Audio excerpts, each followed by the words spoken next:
सारा दिन तरह तरह की बातें करते रहते थे। उनका यह व्यवहार लड़के की पत्नी को रास नहीं आता था और वे नाराज हो जाती थी। उसकी नाराजगी के कारण था कि उसके सास ससुर बार बार किसी न किसी बात को लेकर उसे झगड़ने लग जाते थे। ऐसे में जब उसका पति शाम को घर आता तो वह उसे बताती कि आपके माता पिता रोज किसी न किसी बात को लेकर मुझसे झगड़ा करते हैं। अगर तुम्हारी माता पिता की ऐसे ही हरकत रही तो मैं एक दिन इस घर को छोड़कर तुम्हें छोड़कर अपने पिता के घर चली जाऊंगी। पत्नी की ऐसी बातें सुनकर लड़का अपने माता पिता को समझाता है कि आप अपने बहू के साथ ऐसा व्यवहार क्यों करते हो, तो वह लड़के से कहते हैं कि झगड़ा हम नहीं बल्कि तुम्हारी पत्नी करती है, वही हमसे लड़ती है। इस तरह दोनों एक दूसरे पर आरोप प्रत्यारोप लगाते हैं। किसी तरह लड़का दोनों को समझाता है, लेकिन माता पिता तो बूढ़े हो चुके थे। कुछ समय तो उन्हें याद रहता, लेकिन दूसरा दिन लगते ही वे अपने पुत्र की बातों को भूल जाते और फिर से वही सब कुछ करने लगते।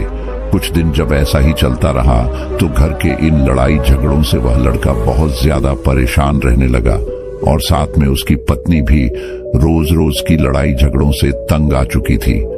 कुछ दिन तो उसने अपनी सास ससुर की इस व्यवहार को बर्दाश्त किया, लेकिन जब उसकी सहन शक्ति जवाब देने लगी तो एक दिन वह लड़की अपने पति और ससुराल को छोड़कर अपने मायके यानी पिता के घर चली आई। जब लड़की के माता पिता ने अपनी पुत्री को अकेला आता हुआ देखा तो लड़की के माता पिता ने पूछा, बेटी क्या बात, तुम अकेले ही कैसे आ गई और तुम्हारे साथ दामाद जी क्यों नहीं आए? तब उस लड़की ने पूरी घटना अपने माता पिता को कह सुनाई। लड़की के मुख से यह बातें सुनकर पिता कहने लगे कि इस बारे में तुम्हें दामाद जी से बात करनी चाहिए थी। अपने पिता की यह बात सुनकर वह लड़की कहने लगी कि मैंने उनसे कहा था, उन्हें भी सारी बातें बताई थी, उन्होंने भी अपने माता पिता को समझाया था, लेकिन वे किसी की नहीं सुनते। उनके ऊपर किसी के समझाने का कोई फर्क नहीं पड़ता।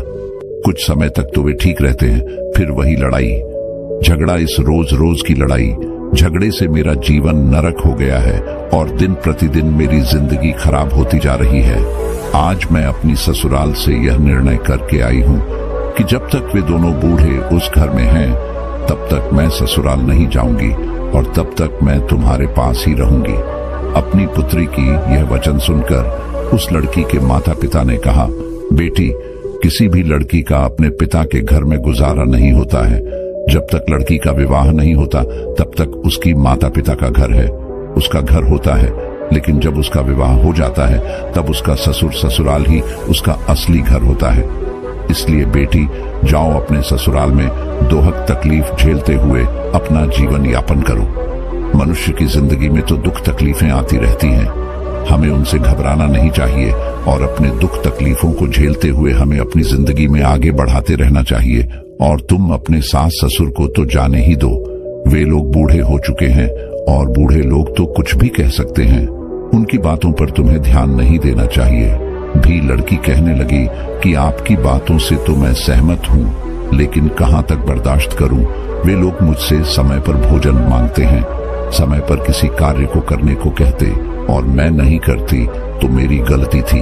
मैं उनका हर काम समय पर करती हूँ, फिर भी वे लोग मुझे भला बुरा कहते हैं और मुझे तरह तरह के ताने देकर प्रताड़ित करते हैं। यही नहीं, मेरे बारे में लोगों से तरह तरह की बातें करते हैं।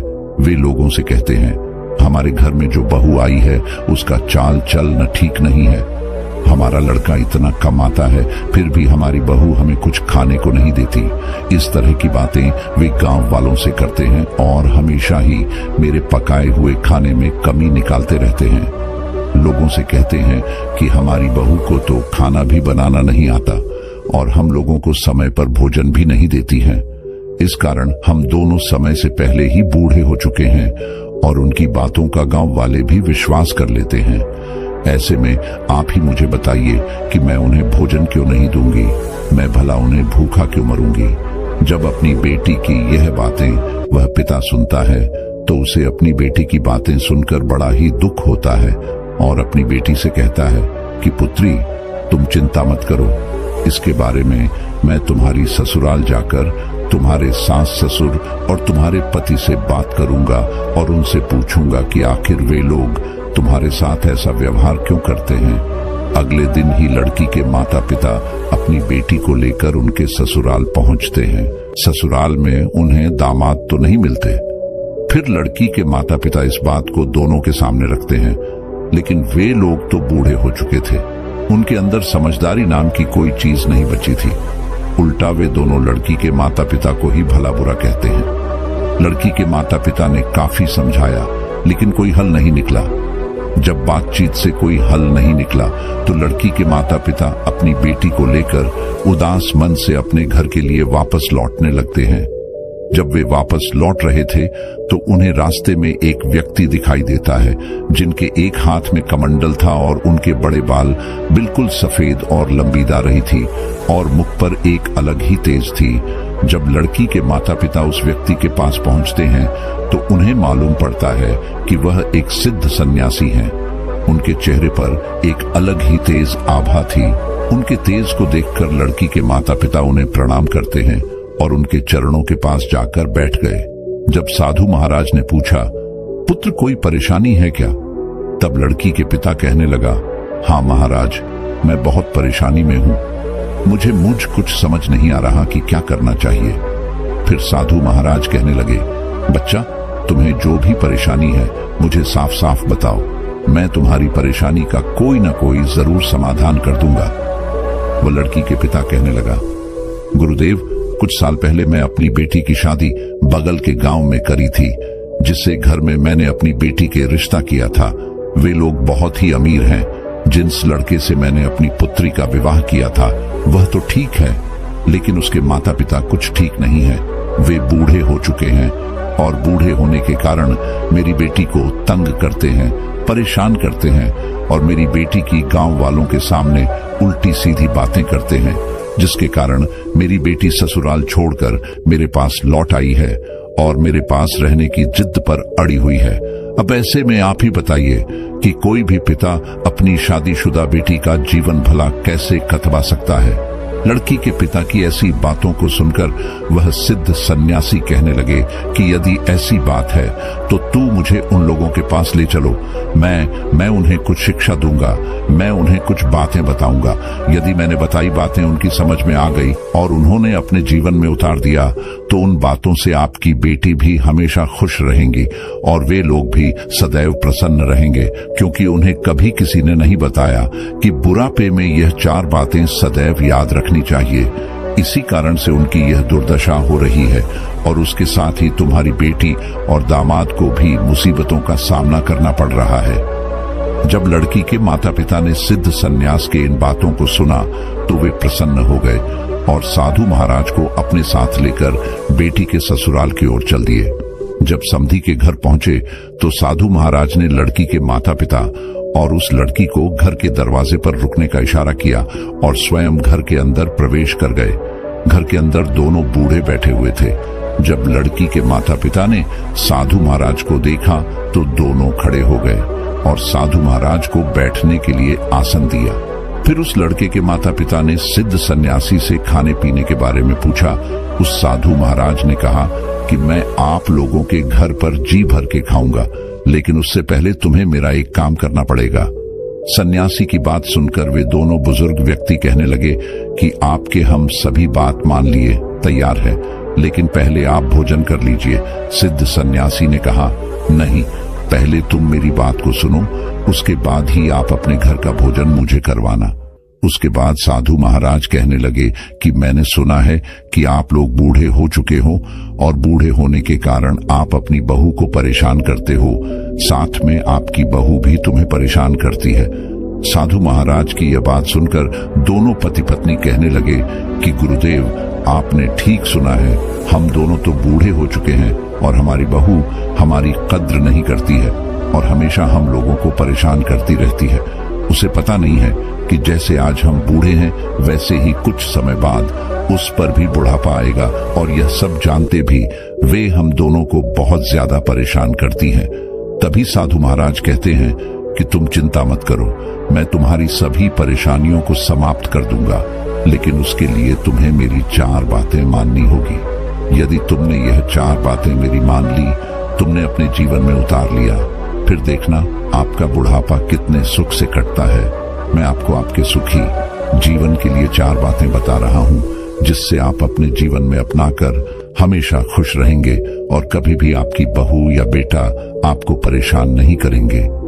इतना कहने के बाद उन्होंने बताना शुरू कर दिया कि सबसे पहली बात है कि आप बोलते समय अपनी बातों पर ध्यान दें, अपनी वाणी पर ध्यान दें, क्योंकि आपकी वाणी में इतनी शक्ति है जो कि आप अपनी वाणी से किसी का भी दिल जीत सकते हैं और आप अपने वाणी से किसी को भी चोट पहुंचा सकते हैं। इसीलिए तुम्हें अपनी बातों पर ध्यान देनी चाहिए। मान लो अगर आप मुझसे बात कर रहे हैं, मुझसे बात करने का तरीका आपका कैसा है?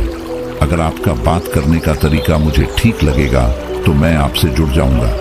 यदि आपका बात करने का तरीका मुझे ठीक नहीं लगेगा तो मैं हमेशा के लिए आप लोगों से जुदा हो जाऊंगा। इसीलिए मैं यह बताना चाहता हूं कि आप अपनी बातों पर ध्यान दें, क्योंकि बोलने से पहले एक हर बार सोच लेनी चाहिए कि मैं जो बात बोल रहा हूं उससे अगले व्यक्ति को क्या नुकसान पहुंचने वाला है, या फिर उन बातों से सामने वाले को क्या फायदा होने वाला है। उसी के अनुरूप दूसरों के सामने हमें अपनी बातों को रखना चाहिए। मैं जानता हूं कि मनुष्य जब बूढ़ा हो जाते हैं तो इंसान के शरीर में तरह तरह की बीमारियां होती हैं। वह बोलता तो ठीक है, लेकिन उन्हें पता ही नहीं चलता है कि मैं क्या बोलता है। लेकिन आप अपनी बातों पर हमेशा ध्यान दें कि हम लोगों से बातें करें। जब दोनों दंपति ने साधु महाराज के इस बातों को सुना तो दोनों कहने लगे, गुरुदेव ठीक है, आज से हम दोनों पति पत्नी अपनी बातों पर ध्यान देंगे, लेकिन दूसरी कौन सी बातें हैं वह भी हमें बताइए। तब साधु महाराज कहने लगे कि उचित समय पर ही हमें कोई वस्तु को मांगना चाहिए।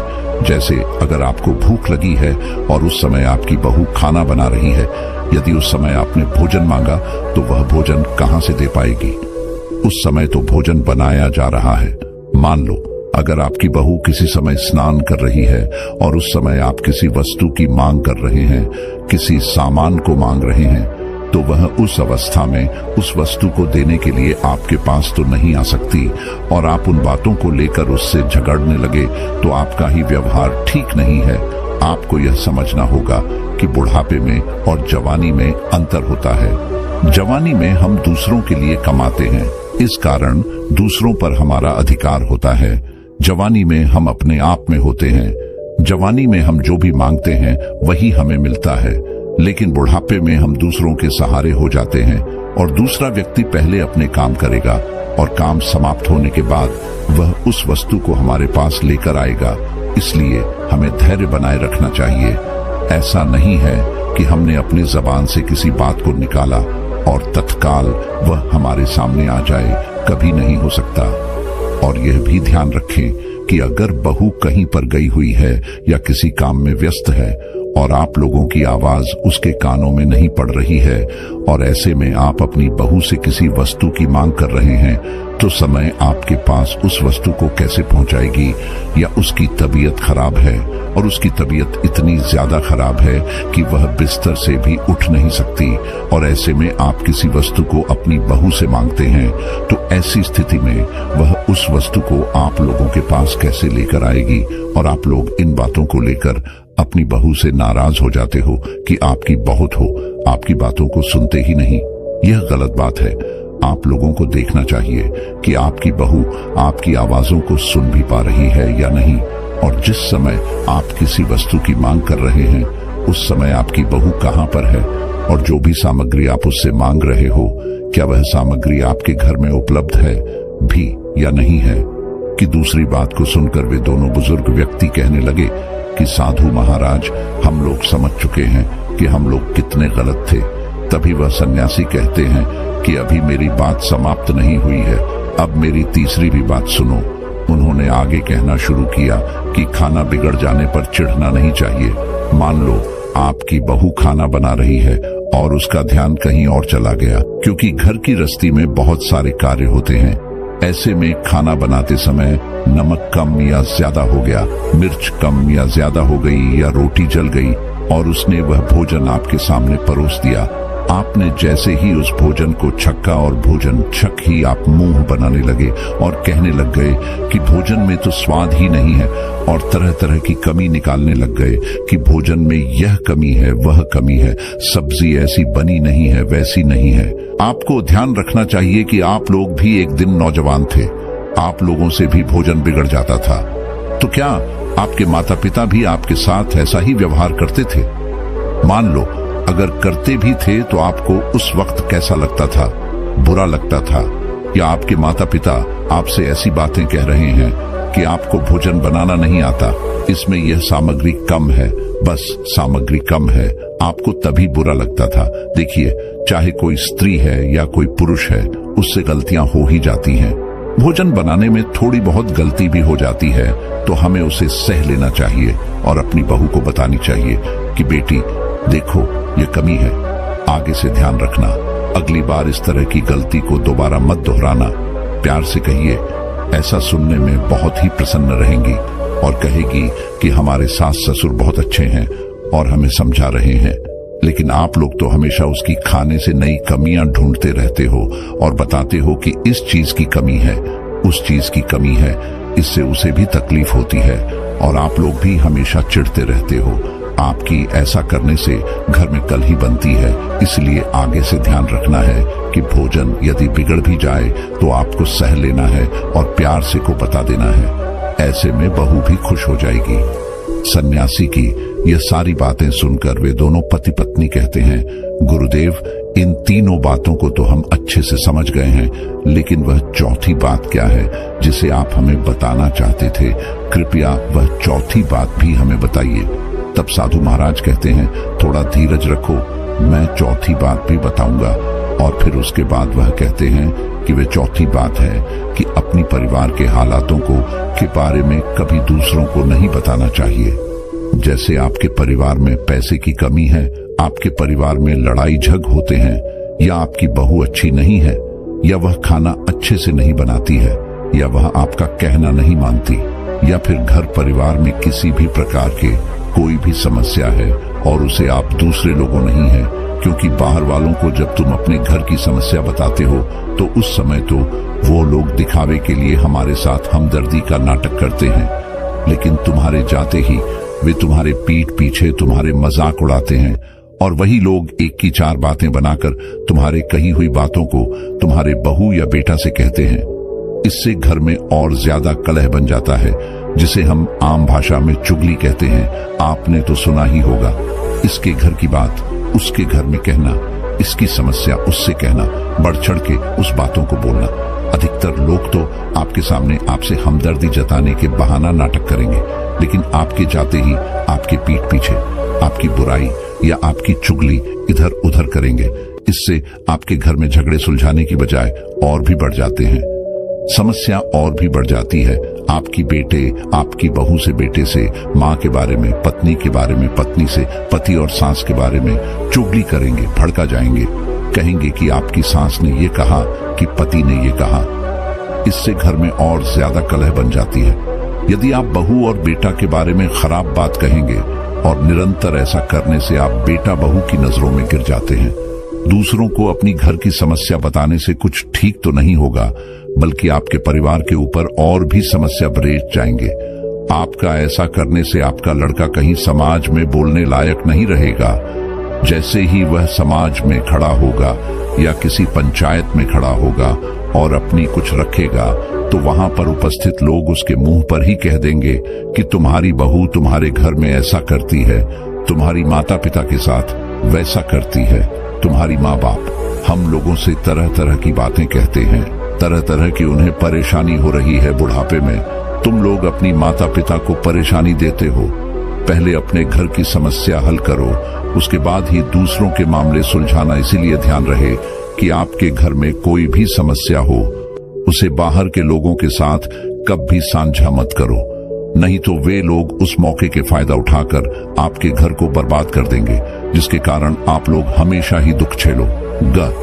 जब दोनों पति पत्नी उन सिद्ध सन्यासी की बात सुनते हैं, हम लोग से बहुत बड़ी भूल हो गई है। हम लोग तो अपने पूरे घर के बारे में, पूरे पैसे के बारे में, अपने बेटे के बारे में, अपने बहू के बारे में, तरह तरह से ये बात फैला दी है कि हमारा बेटा ठीक नहीं है, हमारी बहू ठीक नहीं है, हमारे घर के हालात ठीक नहीं है, हम लोग बहुत परेशान रहते हैं, हमें कभी समय पर भोजन नहीं मिलता है, हमारी बहू बिल्कुल अच्छी नहीं है। इन बातों को तो हमने पूरे गांव में फैला दिया है। तभी सन्यासी कहने लगे, इसीलिए तो मैं आपको समझा रहा हूँ, अगर आप लोग घर की बातों को पूरी गांव में फैलाओगे तो एक ना एक दिन तुम्हारे ऊपर वह परिस्थितियां आ जाएंगी जिसके कारण आप दुखी रहोगे। इसीलिए आज से मेरा कहना मानो कि अपने घर की बातों को